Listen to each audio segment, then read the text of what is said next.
안녕하세요. 여러분의 모든 법률 고민을 시원하게 해결해드리는 법의 참견. 저는 여러분의 고민을 들어드릴 아나운서 김세연입니다. 오늘 스토킹과 관련해서 법률적인 조언을 들려주실 두 분 함께 하는데요. 변호사님 안녕하세요.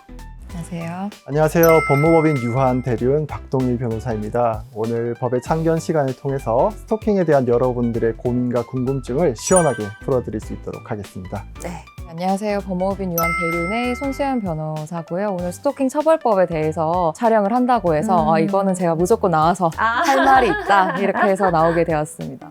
이렇게 말씀해 주시니까 두 분 너무 든든한데요. 사실 요즘 데이트 폭력부터 시작해서 스토킹까지 사회적으로 정말 심각하게 대두되고 있는 문제잖아요. 그런 만큼 또 많은 분들이 겪고 계신 어려운 주제일 거란 생각이 듭니다. 변호사님들이 실제로 이 스토킹 관련 사연을 많이 다루시나요? 스토킹 범죄가 여러분들이 생각하는 것 이상으로 일상에 많이 퍼져 있고 거의 매일 상담을 하는 경우가 발생을 하고 있습니다. 스토킹 범죄 같은 경우는 감금이나 폭행이나 이런 다른 범죄로 확장을 할 수 있는 가능성이 많기 때문에 그렇죠. 그런 범죄까지 합쳐졌을 때는 상당히 많은 사건들이 있다고 봐야겠죠. 어디서부터 어디까지를 스토킹으로 규정을 해야 하냐 이 부분도 많이 궁금해하실 것 같아요. 그래서 좀 스토킹에 해당하는 행위를 좀 법적으로 규정해 둔 게 있나요? 일단 상대방 의사에 반해야 되고요. 그 상대방 또는 그의 동거인, 가족에게 접근을 하는 경우도 스토킹이 될 수가 있고 진로를 막아서는 행위, 못 가게 한다든지 아니면 뒤쫓아가는 행위도 스토킹이 될 수가 있고 네. 상대방이 살고 있는 주거지나 직장이나 학교나 이런 거주하는 자체에 이제 침범을 하는 행위도 스토킹이 될 수가 있습니다. 폭탄 카톡을 보낸다든지 아니면은 전화를 수십 통을 해서 수십 통 전화가 왔다는 게 전화기에 찍혀 있는 그 상황도 스토킹이 해당이 된다는 판례가 있었습니다. 네, 그렇군요. 그렇다면 자칫 내가 당하고 있는 이 행위가 스토킹이 맞는지 아닌지 헷갈려서 좀 판단이 어렵다 하는 분들도 참 많을 것 같거든요. 자, 일단 오늘 이 시간 사연을 통해서 제대로 배울 수 있을 것 같은데 어떤 내용일지 한번 만나보도록 하겠습니다. 김민영님의 사연입니다. 안녕하세요. 저는 26살의 회사원입니다. 최근에 저에게 정말 끔찍한 일이 생겨서 이곳에 사연을 보내게 됐습니다. 저는 약 6개월 전부터 회사 동료로부터 지속적인 스토킹을 당하고 있습니다. 처음에는 사회초년생인 저에게 업무를 가르쳐 주면서 친절하게 다가오는 것부터 시작을 했어요. 근무 시간에 커피 한잔 하자고 하거나 아니면 점심시간에 밥 같이 먹자고 하는 정도였죠. 하지만 그 빈도수가 점점 높아지면서 좀 부담스러운 마음에 제가 거절 의사를 밝혔습니다. 그런데 문제는 여기서부터였어요. 제가 거절 의사를 표하자 그 사람의 스토킹 행위가 점점 심해지기 시작했습니다. 처음에는 매일 아침 회사 앞에서 저를 기다리고 있었어요. 그러다가 제가 불편함을 표현하자 이제는 퇴근 후에도 저희 집 앞까지 따라오는 일이 발생했습니다. 하루는 야근을 하고 집에 도착했는데 문 앞에서 그 사람이 저를 기다리고 있더라고요. 그때 정말 무서웠어요. 그래서 다시 한번 거절 의사를 밝혔지만 그 사람은 아랑곳하지 않았습니다. 시간이 지날수록 그 사람에게 저의 일거수일투족을 감시당한다는 느낌을 받았어요. 어떤 날에는 제가 친구랑 카페에 있는데 갑자기 그 사람이 나타나서 저를 쳐다보는 거예요. 정말 무서운데 어떻게 해야 될지를 모르겠더라고요. 이런 상황이 계속 여러 번 반복되고 저는 극심한 스트레스를 받게 되면서 심리적으로 매우 불안한 상태가 되었습니다. 심지어는 퇴사까지 고민을 하고 있을 정도예요. 저는 계속해서 그 사람에게 다시는 따라오지 말라고 경고를 했지만 그는 전혀 듣질 않았습니다. 오히려 저에게 너는 나를 받아들여야 한다면서 협박하는 메시지까지 보내기 시작했는데요. 그 메시지에는 항상 저를 감시하고 있다는 내용과 제가 다른 사람과 만나는 걸 막겠다라는 내용도 포함되어 있었습니다. 이런 상황에서 저는 도저히 어떻게 해야 될지 모르겠습니다. 경찰에 신고를 해야 될까요? 아니면 다른 방법으로 대응을 할 수 있을까요? 법의 참견팀의 조언이 절실히 필요합니다. 이렇게 사연을 보내주셨어요. 이런 행위가 실제로 현실에서 일어나고 있다는 게 정말 놀랍습니다. 두 분은 어떻게 들으셨어요? 사실 스토킹 범죄에서 가장 빈번하게 발생하는 어떤 모양이라고 보시면 되겠습니다. 네. 피해자분조차도 처음에는 이게 내가 스토킹 범죄의 피해자인지를 인지하지 못하고 있다가 점점 가해자의 그 가해 행위 수위가 높아지고 네. 결국에는 본인 혹은 가족들, 지인의 어떤 신체 그리고 재산에 대해서 어떤 위해가 발생하는 상황까지 악화될 수 있는 게 네. 전형적인 스토킹 범죄의 어떤 행태인데 그 모습을 그대로 보여주고 있다고 보입니다. 네, 이 사연은 이제 법의 참견이잖아요. 네. 참견을 좀 해야 될 것 같은데 그렇죠. 이런 경우는 사실은 정말 소름 끼치죠. 왜냐하면은 내가 사는 곳도 얘기를 해주지 않았는데 와서 기다리고 있다든지, 친구랑 둘이서 얘기를 한 건데 그 장소에 갑자기 나타나서 보고 있다든지, 뭐 단순히 생각을 하면 미행을 했을 수도 있는데, 조금 제가 본 사례들 중에서는 이제 스파이 앱을 폰에 몰래 깔았다든지, 네. 아니면 더 심각한 경우는 집에 몰래 침입을 해서 그 소형 카메라 요즘 잘 나오거든요. 맞아요. 그거를 이제 놓고 간다든지 이런 범죄로까지 이어지는 경우가 많습니다. 그리고 이제 보통 분들은 이 경우에는 뭐 경찰 신고해야지 이러는데, 이 사연자분 같은 경우에는 신고를 못 하실 거예요. 왜냐하면 자기 맞아요. 신상이 이제 다 노출이 됐기 때문에 더 위해를 가할 수 있다라는 생각을 하거든요, 보통. 그래서 이런 경우에는 경찰 신고보다는 변호사나 이제 전문가의 좀 조언을 듣고 앞으로 대처를 어떻게 할 건지를 좀 마련을 한 다음에 이제 신고를 하는 걸 좀 추천을 드리고 싶습니다. 두 분 말씀을 종합해 보면 이 사건은 이제 더 큰 범죄로 이어질 수 있는 그런 자주 나타나는 행태의 초기 단계인 것 같다고 말씀을 해주셨고, 전문가의 도움이 필요하다고 하셨는데, 그런 법률 전문가들에게 어떤 식으로 도움을 받을 수가 있을까요? 법률 전문가가 피해자인 여러분들께 드릴 수 있는 도움은 첫 번째, 가해자의 범죄 행위를 입증할 수 있는 증거를 어떻게 수집하고 또 어떻게 빠르게 효과적으로 그 증거들을 수집할 수 있는지에 대한 방안을 알려드릴 수 있고요. 그리고 두 번째, 어떤 국가 공권력에 의해서 피해자분이 보호받기 이전에 그 공백 사항이 발생할 수 있습니다. 네. 그런 부분을 저희 법무법인 같은 경우에는 경호센터와 같은 요원들을 통해서 의뢰인들을 좀 두텁게 보호하고 있는데요. 가까운 사람들을 실질적으로 보호할 수 있는 빠른 울타리를 저희가 네. 제공해 드릴 수 있다는 측면에서 저희들이 도움을 드릴 수 있습니다. 그러면 스토킹에 대한 법적 대응 절차는 어떻게 진행이 되나요? 피해자분께서 경찰에 고소장을 제출을 하시고 피해 사실에 대한 입증을 하시면 경찰이 수사에 착수하게 됩니다. 가해자의 범죄 행위가 입증이 되면 검찰에 이 사건을 송치하게 되고요. 검찰은 범죄 혐의를 다시 살핀 이후에 형사재판부에 가해자를 기소하게 됩니다. 가해자는 기소가 되면 형사처벌을 받게 되고 스토킹 처벌법에 의해서 3년 이하의 징역 또는 3천만 원 이하의 벌금에 처하게 됩니다.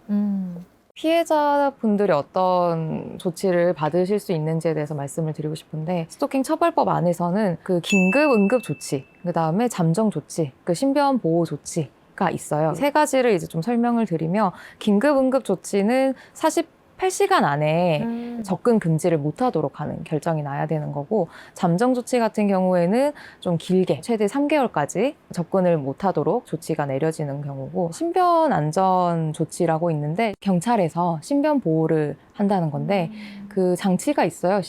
시계를 이제 가지고 있으면 위치 추적이 되거든요. 그래서 그 위치로 경찰분들이 10분 내로 거의 빠르게 오십니다. 네. 그래서 요즘은 신변 보호도 원활히 되고 있는 상황입니다. 사실 이렇게 많은 안전 조치들이 있는데 아마 잘 모르시는 경우가 많고 어떤 식으로 절차를 밟아 나가야 할지가 좀 막막하실 거예요. 근데 변호사님들이랑 같이 어떤 식으로 과정을 밟아야 될까요? 스토킹 처벌법에서 규정하고 있는 가해자의 범죄 행위에 맞춰서 저희가 그에 따른 증거 수집 절차 혹은 실질적으로 피해자에 대한 보호 조치도 필요하니까 저희 또 그런 경호 서비스를 제공을 하면서 의뢰인을 좀 더 두텁게 보호할 수 있는 조치를 취하곤 합니다. 스토킹 범죄의 이제 특성 자체가 피해자분들이 되게 좀 소극적이세요. 그 맞아요. 이유가 이제 처벌을 한다 하더라도 내가 보복을 당할 수 있지 않냐, 이런 건 어떻게 막을 거냐, 법으로 막는 방법이 있냐 이러시는데, 거기에 저희 변호사 역할이 있다고 생각을 하거든요. 그러니까 저희 변호사들이 이런 사건을 맡게 되면 변호사가 이제 방패 역할을 하는 거죠. 가해자를 직접 대면을 하기도 하고, 내용 증명을 보내서 당신의 행동이 이런 처벌이 될 수가 있는데 좀 그만해 달라라고 이제 요청을 하기도 하고, 긴급 응급 조치라든지 뭐 신변 안전 조치를 요구를 하기도 하고, 그 스토킹 범죄 처벌법에 또 특례가 있어요. 피해자 변호사의 역할인데, 가해자들이 구속이 된다든지 아니면 형사 재판으로 넘어갔을 때 피해자 진술 기회를 준다는 거죠. 피해자가 직접 못 나가잖아요. 가해자 얼굴을 못 보니까 변호사가 대신해서 강력한 이제 처벌을 해달라. 엄벌 단언을 하는 거죠. 주위에 이런 끔찍한 일들이 생각보다 많이 발생하고 있다는 사실이 참 마음이 아픈데, 그렇다면 두 분께서 직접 좀 경험을 하셨던 사례들도 들려주실 수 있을까요? 소위 말해서 좋아한다라는 뭐 그런 목적으로 쫓아다니기가 시작이 됐습니다. 근데 결국에는 의뢰인께서 혼자 계신 방에 침입을 하거나 혹은 가족분들과 함께 있는 공간에 침입을 해서 네. 또 더 나아가서는 가족분들께도 협박성 문자를 보내기도 하고요. 또 어떤 경우에는 실질적으로 저희 의뢰인께 신체적 위해를 가해서 의뢰인이 입원을 하고 계신 병실에까지 찾아오는 케이스가 있어서 그때는 저희 변호사들이 직접 병실을 지켰던 기억까지 남아 있습니다. 좀 제가 안타까웠던 사연을 좀 말씀을 드리자면 대학생 분이었어요. 네. 대학생 분이고 사회에 나온 초년생으로서 첫 연애이실 수도 있을 것 같은데 네네. 그 헤어지고 나서도 사실은 미련이란 게 남잖아요. 남죠. 네, 남아서 나 너 정말 좋아하는데 왜 나한테 이별을 통보하냐. 한 번만 보자.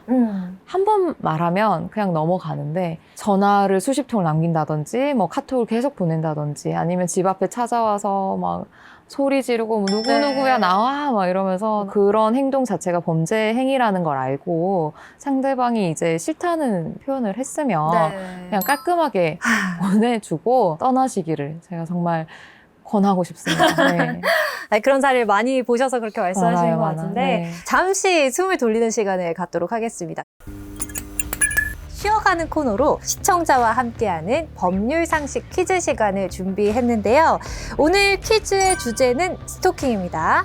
자, 시청자분들도 함께 좀 생각을 해보시고 정답을 한번 맞춰보세요. 자, 문제 나갑니다. 스토킹 처벌법에 따르면 가해자가 피해자에게 접근하지 못하도록 내려지는 조치는 무엇일까요? 1번 접근 금지 조치, 2번 긴급 응급 조치, 잠정 조치, 3번 보호 조치, 4번 접근 제한 조치. 자, 정답은 무엇일까요? 네, 이 문제의 정답은 우리 손 변호사님께서 답변해 주시겠습니다. 네. 또 이렇게 저에게 정답은 2번. 네. 네. 근데 이거를 무조건 신고를 해서 조치가 내려진다 이게 아니기 때문에 전문가 상담을 받으시고 어떻게 대응을 해야 되는지부터 네, 그 초기 단계부터 저희가 좀 같이 했으면 네. 좋겠습니다. 스토킹이라는 주제, 내가 정말 나도 모르는 사이에 나한테 엄습해올 수 있는 아주 심각한 문제라는 생각이 드는데, 다행히도 또 법적 조치를 함께 전문가분들과 밟아 나가면 피해자가 안전을 되찾을 수 있다는 점은 좀 희망적인 것 같습니다. 자, 그렇다면 마지막으로 두 변호사님들께서 한마디씩 해주신다면 어떤 내용을 해주시겠어요?